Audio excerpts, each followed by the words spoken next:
మనలో చాలామంది ఇన్సూరెన్స్ పాలసీస్ని ఎలాంటి ఫ్యాక్టర్స్కి అట్రాక్ట్ అయ్యి పర్చేజ్ చేస్తారో తెలుసా?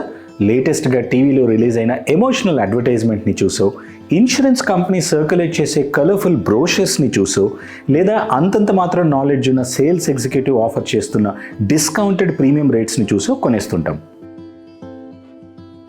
కానీ స్మార్ట్ ఇన్సూరెన్స్ బయర్స్ మాత్రం ఇలాంటి వాటిని కాకుండా ombudsman annual reports, IRDAI reports, performance metrics లాంటి అథెంటిక్ డాక్యుమెంట్స్ని చెక్ చేసి అందులోని ట్రెండ్స్ని అర్థం చేసుకొని ఎక్స్పర్ట్ గైడెన్స్ తీసుకొని మరీ ఇన్ఫార్మ్ డెసిషన్స్ తీసుకుంటారు.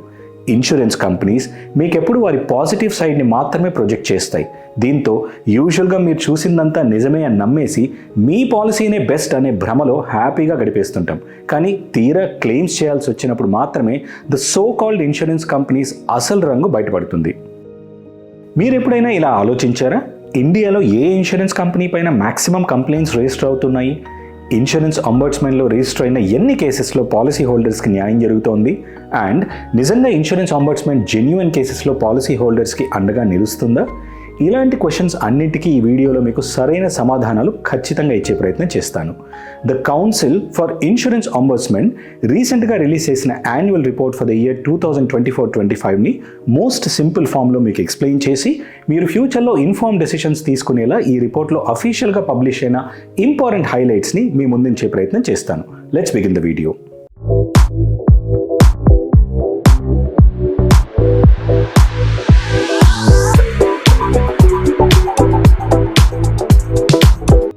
First things first, for beginners insurance ombudsman అంటే ఏంటో చూద్దాం. Institution of the insurance ombudsman ఇండియాలో ఫస్ట్ టైం 11th November 1998న ఎస్టాబ్లిష్ చేయడం జరిగింది. అప్పటి నుండి ప్రతి సంవత్సరం 11th November బీమా లోక్బాల్ డేగా సెలబ్రేట్ చేస్తారు. Government of India individual policy holders తమ కంప్లైంట్స్ని అవుట్ ఆఫ్ కోర్ట్ సెటిల్ చేసుకోవడానికి క్రియేట్ చేసిన cost effective, efficient and impartial platform ఈ ఇన్సూరెన్స్ అంబడ్స్మన్ స్కీమ్. ఈ సిస్టమ్ ద్వారా అక్రాస్ ఇండియా వేరియస్ లొకేషన్స్లో ఉన్న అంబడ్స్మన్ బ్రాంచెస్లో throughout the year receive చేసుకున్న కంప్లైంట్స్ పైన ఇంపార్షియల్గా వర్క్ చేసి పాలసీ హోల్డర్ గ్రీవెన్సెస్ని రిజాల్వ్ చేస్తారు. లేటెస్ట్గా రిలీజ్ అయిన annual report total 98 pages document and ఇది కేవలం ఇంగ్లీష్లో మాత్రం అవైలబుల్గా ఉంది. కౌన్సిల్ ఫర్ ఇన్సూరెన్స్ అంబడ్స్మన్ అఫీషియల్ వెబ్సైట్లో లాగిన్ అయ్యి పబ్లికేషన్ సెక్షన్ పైన క్లిక్ చేస్తే annual reports for different years మీకు అవైలబుల్గా ఉన్నాయి. Click on the annual report 24-25 and you have this document ready. Link మీకు షేర్ చేస్తాను and you can check this out. ఇంత పెద్ద రిపోర్ట్ని చదివే ఓపిక లేదంటారా? డోంట్ వరీ, ఈ వీడియోలో దీని కీ హైలైట్స్ 10 to 12 minutesలో కవర్ చేస్తాను. చివరి వరకు మిస్ అవ్వకుండా వీడియో చూస్తే చాలు. 2024-25 ఇయర్లో టోటల్గా 53,102 కంప్లైంట్స్ రిసీవ్ అవ్వగా అందులో 48,898 కంప్లైంట్స్ని డిస్పోజ్ ఆఫ్ అంటే రిజాల్వ్ చేయడం జరిగింది. అంటే ఆల్మోస్ట్ 92% ఆఫ్ ది కేసెస్ని అంబడ్స్మన్ రిజాల్వ్ చేశారు. దీని అర్థం 92% ఆఫ్ ది కేసెస్ పాలసీ హోల్డర్స్కి మాత్రమే ఫేవరబుల్గా డిసిషన్స్ అనౌన్స్ చేశారని కాదు. ఇందులో కొన్ని కంప్లైనెంట్స్ ఆర్ పాలసీ హోల్డర్కి ఫేవరబుల్గా ఉంటాయి, ఇంకొన్ని డిసిషన్స్ ఇన్సూరెన్స్ కంపెనీకి ఫేవరబుల్గా కూడా ఉండొచ్చు. అండ్ వీటి వివరాన్ని ఇంకొద్దిసేపట్లో మీకు క్లియర్గా ఎక్స్ప్లెయిన్ చేస్తాను. అయితే మోర్ దాన్ 81% ఆఫ్ ది కేసెస్ని 90 days లోపే డిస్పోజ్ చేశారని ఈ రిపోర్ట్ చెప్తోంది.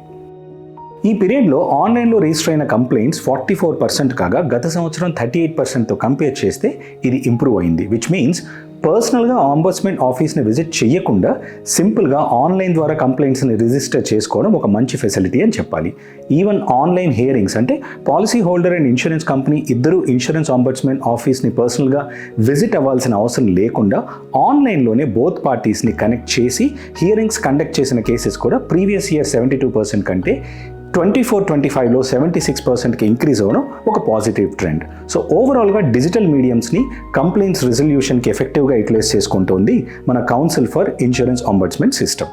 2024-25 ఫైనాన్షియల్ ఇయర్ అంటే 1st April 24 నుండి 31st March 25 పీరియడ్లో టోటల్గా 53,102 కొత్త complaints different categories of products like life, general and health insurance గురించి రిజిస్టర్ అవ్వగా ఒక ఇంట్రెస్టింగ్ అబ్జర్వేషన్ ఏంటంటే ఇందులో 32,655 కంప్లైంట్స్ ఒక్క హెల్త్ ఇన్సూరెన్స్ సెగ్మెంట్కి సంబంధించినవి మాత్రమే. So around 62% of all the complaints received by insurance అంబడ్స్మన్ comes from just one product and that's health insurance. Life insurance complaints contributed to 29% and general insurance just about 9%. No doubt recent టైమ్స్లో health insurance ప్రోడక్ట్కి స్టడీగా demand పెరుగుతోంది, కానీ by its very nature health insurance is a highly complex product with a lot of terms and conditions and claim settlement టైంలో multiple factors మీద policy holders depend అవ్వాల్సి వస్తుంది కాబట్టి గ్రీవెన్సెస్ కూడా ఎక్కువగానే కనిపిస్తున్నాయి. ఇవి కేవలం యాన్యువల్ రిపోర్ట్లో అఫీషియల్గా రిపోర్ట్ అయిన నెంబర్స్ మాత్రమే. ఇన్సూరెన్స్ అంబర్స్మెంట్ లాంటి సపోర్ట్ సిస్టమ్స్ని అప్రోచ్ అవ్వకుండా అవేర్నెస్ లేక గివప్ చేసిన కేసెస్ ఇంకా చాలా ఎక్కువే ఉంటాయనడం 100% వాస్తవం. Page number 58 of the annual రిపోర్ట్లో మీకు recommendations and awards in favour of complainant's అనే టేబుల్ అవైలబుల్గా ఉంది. మీడియేషన్ ద్వారా ఇన్సూరెన్స్ కంపెనీని ఒప్పించి పాలసీ హోల్డర్కి పే చేయాల్సిన అమౌంట్ డిక్లేర్ చేస్తే దీన్ని రికమెండేషన్ అంటారు. ఇదే మీడియేషన్ ఫెయిల్ అయ్యి ఇన్సూరెన్స్ కంపెనీకి అదనంగా టైం ప్రొవైడ్ చేసిన తర్వాత కూడా ఒకవేళ insurance company claim rejections or register అయిన కంప్లైంట్ గురించి సరైన కారణాలు లేదా జస్టిఫికేషన్ ప్రొవైడ్ చేయని పక్షంలో అప్పుడు అంబడ్స్మెన్ ఫైనల్గా బైండింగ్ డెసిషన్స్ రూపంలో ఇన్సూరెన్స్ కంపెనీకి ఆదేశాలు పాస్ ఆన్ చేస్తే దీన్ని అవార్డు అంటారు. టోటల్గా 30,172 కేసెస్లో కంప్లైనెంట్స్ ఆర్ పాలసీ హోల్డర్స్ తమకి ఫేవర్గా ఇన్సూరెన్స్ కంపెనీస్ నుండి 290 crores పైగా అమౌంట్ కేవలం ఇన్సూరెన్స్ అంబడ్స్మెంట్ ఇంటర్వెన్షన్ ద్వారా రిసీవ్ చేసుకున్నారు. ఇందులో హెల్త్ ఇన్సూరెన్స్ షేర్ ఒక్కటే more than 150 crores. Page 43 and 44లో లైఫ్ జనరల్ హెల్త్ ఇన్సూరెన్స్కి సంబంధించి ombudsman centre wise complaint analysis రిపోర్ట్ని చూడొచ్చు. నెక్స్ట్ ఫ్యూ పేజెస్లో each product and centre wise complaint analysis, disposal statements, ఈ వివరాలన్నీ డీటెయిల్గా రిపోర్ట్లో ప్రొవైడ్ చేశారు. Life insurance company wise complaint analysis report can be seen in page 51 and 52. ఇండియాలో మ్యాక్సిమం కంప్లైంట్స్ ఏ లైఫ్ ఇన్సూరెన్స్ కంపెనీ పైన రిజిస్టర్ అయ్యాయో చూడాలనుకుంటున్నారా? అంబడ్స్మెన్ యాన్యువల్ రిపోర్ట్ ఆధారంగా India's top 10 companies with maximum complaints మీ స్క్రీన్పై చూడండి. Bharti AXA life insurance company పైన టోటల్గా 3,286 కంప్లైంట్స్ రిజిస్టర్ అయ్యాయి. Total disposed cases are 2783 and outstanding cases are 503. Second highest complaints LIC పైన రిజిస్టర్ అయ్యాయి. Total complaints 2,090, total disposed cases 1,906 and outstanding cases are 184. Next, HDFC Life is third in the list.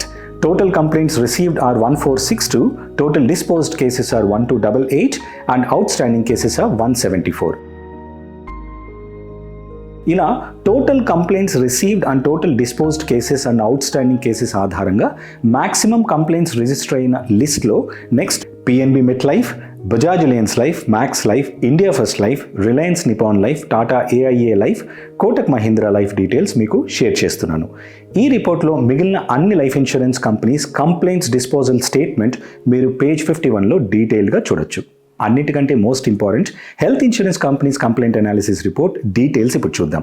మిగతా ఏ insurance product పైన లేనంతగా health insurance companies పై ఫ్రీక్వెంట్గా controversies, media reports, trending videos, news articles మనం అందరం చూస్తూనే ఉంటాం. So ఇప్పుడు మీరు చూడబోయే డీటెయిల్స్ మీకు హెల్త్ ఇన్సూరెన్స్ కంపెనీస్ గురించి కొన్ని ఇంపార్టెంట్ ఇండికేటర్స్ ప్రొవైడ్ చేస్తాయి. But then please don't forget that ombudsman complaints report అనేది నో డౌట్ ఒక ఇంపార్టెంట్ ఫ్యాక్టరే, కానీ దీంతో పాటు other metrics like companies claim settlement ratio, incurred claim ratio, solvency, product features, total cashless network hospital list, ఇలా ఇంకొన్ని important ఫ్యాక్టర్స్ని కూడా analyse చేసి మాత్రమే ఒక ఫైనల్ డెసిషన్కి రావడం తప్పనిసరిని మర్చిపోవద్దు.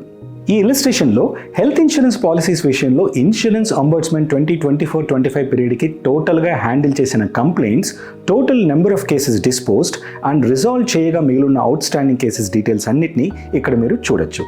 అవుట్ స్టాండింగ్ కేసెస్ మళ్ళీ నెక్స్ట్ ఫైనాన్షియల్ ఇయర్కి క్యారీ ఫార్వర్డ్ అయ్యి ఇన్సూరెన్స్ అంబడ్స్మెంట్ వీటిపైన వర్క్ చేస్తూ యాజ్ సూన్ యాజ్ పాసిబుల్ వీటిని రిజాల్వ్ చేసే ప్రయత్నం చేస్తుంది. కేవలం ఈ ఫిగర్స్ని చూపించడమే కాదు, ఇందులోని కొన్ని నోట్ వర్తీ ట్రెండ్స్ని కూడా మీకు ఎక్స్ప్లెయిన్ చేసే ప్రయత్నం చేస్తాను. 2024-25లో ఏ హెల్త్ ఇన్సూరెన్స్ కంపెనీపై maximum number of complaints register అయ్యాయో మీరు ఇప్పటికే గెస్ చేసి ఉంటారు. ఈ రిపోర్ట్ ప్రకారం కంప్లైంట్స్ విషయంలో స్టార్ హెల్త్ ఇన్సూరెన్స్కి సంబంధించి ఇన్సూరెన్స్ అంబడ్స్మెంట్ అత్యధికంగా 12,186 కేసెస్ని హ్యాండిల్ చేయాల్సి వచ్చింది. And this includes the previous years carry forward cases too. The complaints received against star health are way above all other insurance companies. ఇంకా చెప్పాలంటే ఇన్సూరెన్స్ అంబడ్స్మెంట్ రిసీవ్ చేసుకున్న total కంప్లైంట్స్లో 32.5% అంటే అప్రాక్సిమేట్గా ప్రతి 3 కంప్లైంట్స్లో ఒకటి స్టార్ హెల్త్కి సంబంధించింది కావడం a cause of concern. Next highest complaints Care Health Insurance ఫీ and the number is 4,423. Third పొజిషన్లో Niva Bupa and the number is 3,983 complaints. దీని తర్వాత Aditya Birla health insurance number 4లో ఉంది and the total number of complaints handled is 2,354. ఇక్కడ మీరు గమనిస్తే ఒక ఇంపార్టెంట్ ట్రెండ్ మీకు అర్థమవుతుంది. కంప్లైంట్స్ రిజిస్టర్ అయిన విషయంలో ఫస్ట్ 4 కంపెనీస్ అన్ని స్టాండ్ అలోన్ హెల్త్ ఇన్సూరెన్స్ కంపెనీసే. అంటే ఈ కంపెనీస్ ప్రత్యేకంగా హెల్త్ ఇన్సూరెన్స్ని మాత్రమే హ్యాండిల్ చేసే స్పెషలిస్ట్ ప్రొవైడర్స్. 2024-25 ఇయర్కి IRDAI యాన్యువల్ రిపోర్ట్ ప్రకారం health and accident insurance total business figures 1,27,417 crores కాగా the share of these 4 companies in the total health insurance figures is 36,617 crores. So total industry business ఫిగర్స్లో ఈ 4 standalone companies share 28.73 ఉండగా insurance ombudsman report ప్రకారం total number of కంప్లైంట్స్లో వీటి share 61.3%. I repeat, business share is 28.73, but the share of complaints received by insurance ombudsman against these companies is 61.3%. So standalone companies ప్రోడక్ట్స్ని అట్రాక్టివ్గా advertise చేసి promote చేయడంపై ఉన్న interest ground లెవెల్లో grievance redressal పైన కానీ, రైట్ టైప్ ఆఫ్ బిజినెస్ని source చేయడంలో కానీ, కస్టమర్స్కి ప్రాపర్ ఎక్స్పెక్టేషన్స్ని సెట్ చేయడంలో కానీ ఎక్కడో తప్పకుండా గ్యాప్స్ ఉన్నాయని ఈ రిపోర్ట్స్ని స్టడీ చేస్తే అర్థమవుతుంది. Next in the list with the maximum number of complaints is National Insurance, which is 1,890, and New India Assurance with 1,706. ఈ రెండు public sector undertaking companies. HDFC Ergo complaints are at 1,542, followed by another PSU, Oriental Insurance at 1,456. వీటి తర్వాత ICICI Lombard with 974 complaints, PSU United India at 876 complaints, Tata AIG with 822, and Reliance General Insurance with 711 complaints. So these are the top 10 health insurance companies by complaints volume as per the Ombudsman Report 24-25. ఫైనల్గా ఈ టేబుల్లో మీరు health insurance ప్రోడక్ట్స్కి సంబంధించి 15 leading brands company wise breakup చూడొచ్చు. Ombudsman handle చేసిన కంప్లైంట్స్లో ఎన్ని కేసెస్ని డిస్పోజ్ అండ్ రిజాల్వ్ చేశారు, అండ్ అందులో ఎన్ని కేసెస్ కంప్లైనెంట్ ఆర్ పాలసీ హోల్డర్కి ఫేవర్గా రికమెండేషన్స్ ఆర్ అవార్డ్స్ని పాస్ చేసింది, and percentage of cases where the policyholders got relief అనే వివరాలు డీటెయిల్గా చూడొచ్చు. సో టోటల్గా 1 April 24 నుండి 31 March 25 పీరియడ్లో ఇన్సూరెన్స్ ఆంబడ్స్మన్ పాలసీ హోల్డర్ లేదా కంప్లైనెంట్కి ఫేవర్గా పాస్ చేసిన health insurance recommendations and awards విలువ more than 151 crores. Company wise బ్రేకప్ని మీరు పేజ్ నెంబర్ 64లో డీటెయిల్గా చూడొచ్చు. ఈ రిపోర్ట్ లింక్ మీకు డిస్క్రిప్షన్లో షేర్ చేస్తాను. IRDAI's vision of insurance for all by 2047 లాంటి ఒక అంబిషియస్ గోల్ అచీవ్ చేయాలన్నా, ప్రజల్లో ఇన్సూరెన్స్ పాలసీస్ పైన ఉన్న ట్రస్ట్ డెఫిసిట్ని ఓవర్కమ్ అవ్వాలన్నా ఖచ్చితంగా కొన్ని డ్రాస్టిక్ చేంజెస్ ఈ రంగంలో అవసరం అవుతాయని నా అభిప్రాయం. హెల్త్ ఇన్సూరెన్స్ లాంటి ఒక కీలకమైన సెక్టార్లో ఇన్సూరెన్స్ కంపెనీ సరైన సర్వీస్ స్టాండర్డ్స్ని మెయింటైన్ చేస్తూ ట్రాన్స్పరెంట్గా క్లెయిమ్ సర్వీసెస్ని ఆఫర్ చేస్తే తప్ప అనుకున్న గ్రోత్ ఈ రంగంలో సాధించడం వీలవదని ఇన్సూరెన్స్ కంపెనీస్ గుర్తుంచుకోవాలి. On the other hand, policy holders కేవలం సరైన పాలసీస్ని పర్చేజ్ చేయడమే కాదు, ఒకవేళ insurance companies me claims or service విషయాల్లో కరెక్ట్గా రెస్పాండ్ అవ్వని పక్షంలో మీకున్న రైట్స్ గురించి తెలుసుకొని ఇన్సూరెన్స్ ఆంబడ్స్మన్ లాంటి ప్లాట్ఫామ్స్ని ఎఫెక్టివ్గా యూస్ చేయడం కూడా చాలా important. That's it for this video. మీకు ఇన్సూరెన్స్ పాలసీస్ విషయాల్లో ఇన్ఫార్మ్ డెసిషన్స్ తీసుకోవడానికి మా ఛానల్ మీకు హెల్ప్ అవ్వాలని కోరుకుంటున్నాను. See you with another interesting topic very soon. Until then, take care. Signing off మీ సతీష్.